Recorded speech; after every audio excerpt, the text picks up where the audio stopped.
जंग में इजरायल को हराने के लिए हुती ने 20 से ज्यादा लड़ाकों को जमीन पर उतार दिया है। इसके साथ ही इजरायल के मारे जा रहे सैनिकों को हेलीकॉप्टर से लाया जा रहा है और जो बाइडेन नेतन्याहू से पूछ रहे हैं, नेतन्याहू तुम बताओ ये युद्ध कब तक चलेगा।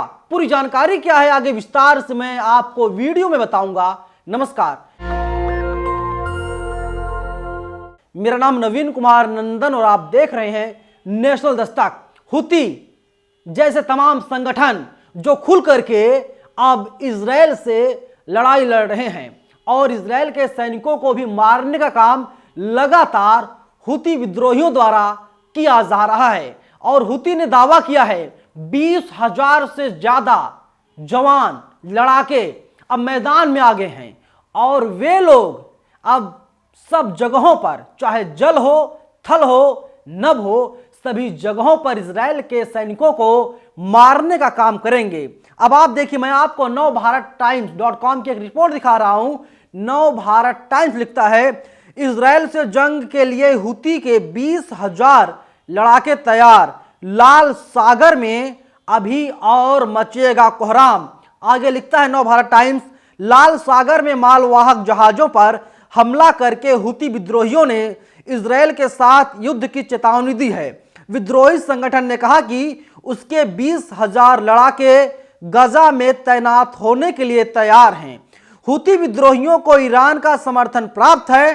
वह ईरानी हथियारों के जरिए अमेरिका और इजरायल के हितों पर हमले करने का काम कर रहे हैं। युद्ध के आज 80 दिन पूरे हो गए हैं और जो बाइडेन ने कहा था, नेतन्याहू तुम्हारे पास 31 दिसंबर तक का समय है और तुम 31 दिसंबर तक युद्ध को खत्म कर दो, वरना इसका अंजाम बहुत ही ज्यादा बुरा होने वाला है। लेकिन नेतन्याहू को डर है कि अगर युद्ध रुक जाता है या युद्ध को रोक दिया जाता है या फिर सीज फायर पर बात बन जाती है तो नेतन्याहू की गद्दी चली जाएगी। इसीलिए इजरायल का प्रधानमंत्री नेतन्याहू गीदड़ धमकी देने का काम लगातार कर रहा है।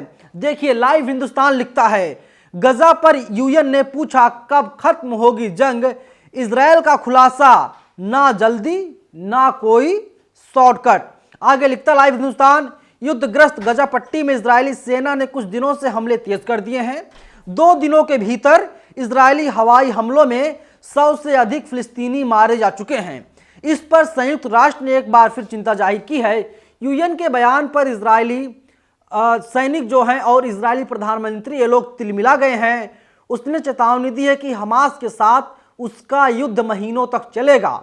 इजरायल के सैन्य प्रमुख हर्जी हवेली ने एक टेलीविजन बयान में इस बात का खुलासा कर दिया कि गजा की जंग कब तक चलेगी। उन्होंने कहा कि हमास को खत्म करने के लिए कोई शॉर्टकट नहीं है, युद्ध कई और महीनों तक जारी रहेगा, यानी युद्ध अभी चलेगा। मैं फिर से कह रहा हूं कि इजरायल के सैनिकों को लगातार मौत के घाट उतारा जा रहा है। हमास झुकने के लिए तैयार नहीं है। ईरान के 5 लाख से ज्यादा सैनिक तैनात हैं। हुती विद्रोहियों ने 20,000 से ज्यादा लड़ाकों को गजा में उतार दिया है। इजरायल का खात्मा होना पूरी तरीके से तय है, लेकिन क्रूर शासक, क्रूर प्रधानमंत्री बेगुनाहों को मरवा करके, बेजुबानों को मरवा करके मर्दानगी का परिचय दे रहा है। लेकिन वक्त कहता है, वक्त को थोड़ा और वक्त चाहिए और वक्त सबका हिसाब कर देता है। इसीलिए 80 दिन तो पूरे हो गए। नेतन्याहू को लग रहा है वे लोग जंग जीत जाएंगे, इजरायल जीत जाएगा। लेकिन सच है कि फिलिस्तीन आज़ादी के बहुत करीब पहुंच गया है और अगले कुछ ही दिनों में खबर आएगी इजरायल हार चुका है और फिलिस्तीन की पूरी तरीके से जीत हो गई है। आर्या नाम के ट्विटर यूजर हैं, इन्होंने एक ट्वीट किया है, इंग्लिश में इनका ट्वीट है, मैं उसका हिंदी रूपांतरण आपको बता देता हूं। ये लिखते हैं, लेबनान के साथ सीमा पर अपडेट, उत्तर में लगभग 6 और IOF हताहत हुए, 3 को हेलीकॉप्टर द्वारा निकाला गया।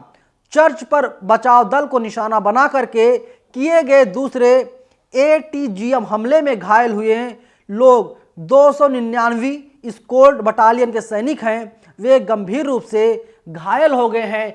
इन्होंने जो वीडियो शेयर किया है, हम वीडियो को नहीं दिखा सकते, सिर्फ स्क्रीनशॉट दिखा सकते हैं। उसके जरिए आप देखिए किस तरीके से वेंटिलेटर रखा गया है और जो है कि उसके जरिए लोगों को लाया जा रहा है, जो लोग घायल हैं और जो लोग मर गए हैं, जो आईडीएफ के जवान हैं जिनकी मौत हो गई है, उन लोगों को भी हेलीकॉप्टर से बाहर निकाला जा रहा है। यानी एक्सक्लूसिव तस्वीर लीक हो गई है। इजराइल के मारे गए सैनिकों को हेलीकॉप्टर से लाया जा रहा है और इसीलिए मैं बार बार नेतन्याहू आपको चेतावनी दे रहा हूं, मैं आपको बार बार चेता रहा हूं, बता रहा हूं, जगा रहा हूं कि देखो नेतन्याहू, अब दफ्तर बदलने से काम नहीं चलेगा। तुम्हारी भलाई इसी में है, तुम सीज फायर पर बातचीत कर लो, वरना अंजाम बहुत ज्यादा बुरा होने वाला है। हम एक्सक्लूसिव तस्वीरें दिखा रहे हैं आर्या के जरिए, जो ट्विटर यूजर हैं, और ये बता रहे हैं कि इजराइल के सैनिकों को अब हमास मार रहा है। फिलिस्तीन के जो आम पब्लिक हैं वे लोग मारने का काम कर रहे हैं, हुती विद्रोही लगातार मारने का काम कर रहे हैं और जो भी जहाज जा रहा है पानी में, उस जहाज को रोकने की कोशिश लगातार हुती विद्रोहियों के द्वारा किया जा रहा है।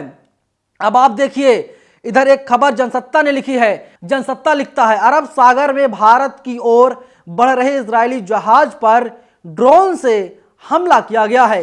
एक अधिकारी ने नाम न छापने की शर्त पर कहा कि चालक दल में 20 भारतीय शामिल हैं और जहाज फिलहाल पूरी तरीके से सुरक्षित बताई जा रही है। यानी लगातार अब हमले किए जा रहे हैं, जहाजों को अगवा करने का काम किया जा रहा है। वहीं क्या जानकारी सामने आ रही, जनसत्ता लिखता है, एक अधिकारी ने नाम ना छापने की शर्त पर कहा कि चालक दल में 20 भारतीय शामिल हैं और जहाज फिलहाल पूरी तरह सुरक्षित है। भारतीय नौसेना पूरी मदद पहुंचा रही है। माना जा रहा है कि यह हमला इजराइल हमास युद्ध से जुड़ा भी हो सकता है। यह ईरान समर्थित हुती विद्रोहियों ने किया हुआ हो, ऐसा भी हो सकता है। हालांकि इसे दावे को लेकर के किसी भी तरह से कोई खास इनपुट सामने नहीं आया है। इस दावे जुड़ा कोई खास इनपुट अभी तक सामने नहीं आया है। ये जनसत्ता लिखने का काम कर रहा है। अपनी वेबसाइट पर ताज़ा जानकारी के मुताबिक भारतीय तटरक्षक ड्रोनियर समुद्री निगरानी विमान ने संकटग्रस्त जहाज एमवी केम प्लूटो का पता लगाया है और संपर्क स्थापित लगातार किया जा रहा है। यानी अब जो फिलिस्तीन है वो झुकने के मूड में नहीं है, यमन झुकने के मूड में नहीं है, हुती विद्रोही झुकने के मूड में नहीं है और अब अपने जवानों को लगातार हमास ट्रेनिंग दे रहा है। हुती विद्रोहियों ने 20,000 से ज्यादा जवानों को उतार दिया मैदान में। वहीं मिस्रा अमरेश लिखते हैं, वेस्ट बैंक एक आईडीएफ ड्रोन ने नूर शम्स शिविर में एक साइट पर बमबारी की, जिससे 4 फिलिस्तीनी शहीद हो गए और कई गंभीर घायल हो गए। आईडीएफ एम्बुलेंसों को घटनास्थल तक पहुंचने से रोक रही है। आप सोचिए, एक कायर नहीं, दुस्साहसी नहीं तो क्या है ये लोग, एम्बुलेंस को घटनास्थल तक नहीं जाने दे रहे हैं। अब आप बताइए, क्या घायलों का इलाज नहीं किया जाना चाहिए? लेकिन भारत में जो नफरती चिंटू बैठे हैं, उससे ज्यादा नफरती चिंटू गजा में हैं और इजराइल के लोग ही वहां पर लगातार माहौल को खराब करने की कोशिश कर रहे हैं। लेकिन आप यकीन मानिए, अगले कुछ दिनों में आप तक खबर पहुंचेगी कि फिलिस्तीन पूरी तरीके से आज़ाद हो गया और इजराइल को इस जंग में मुंह की खानी पड़ी है। इजराइल आज नहीं तो कल, कल नहीं तो परसों, परसों नहीं तो अगले कुछ दिनों के बाद इजराइल को पीठ दिखानी पड़ेगी और इजराइल की हार अब पूरी तरीके से तय मानी जा रही। फिलिस्तीन आज़ादी के बहुत करीब पहुंच गया है और एक्सक्लूसिव वीडियो सामने आ गया है जिसमें दिखाई दे रहा है इजराइल अपने मारे गए सैनिकों की लाशों को लाने का काम हेलीकॉप्टर के जरिए कर रहा है।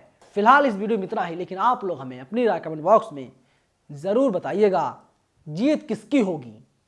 खबरों के मुताबिक फिलिस्तीन आज़ादी के बहुत ही ज़्यादा करीब पहुंच चुका है। धन्यवाद। नेशनल दस्तक की आपसे गुजारिश है कि अगर इसको बचाना चाहते हैं तो नेशनल दस्तक को सब्सक्राइब करने के लिए रेड कलर के सब्सक्राइब बटन को दबाएं, फिर बेल आइकन की घंटी दबाएं। नेशनल दस्तक को बचाने के लिए बहुत जरूरी है कि हर खबर को शेयर करें, लाइक करें, कमेंट जरूर करें।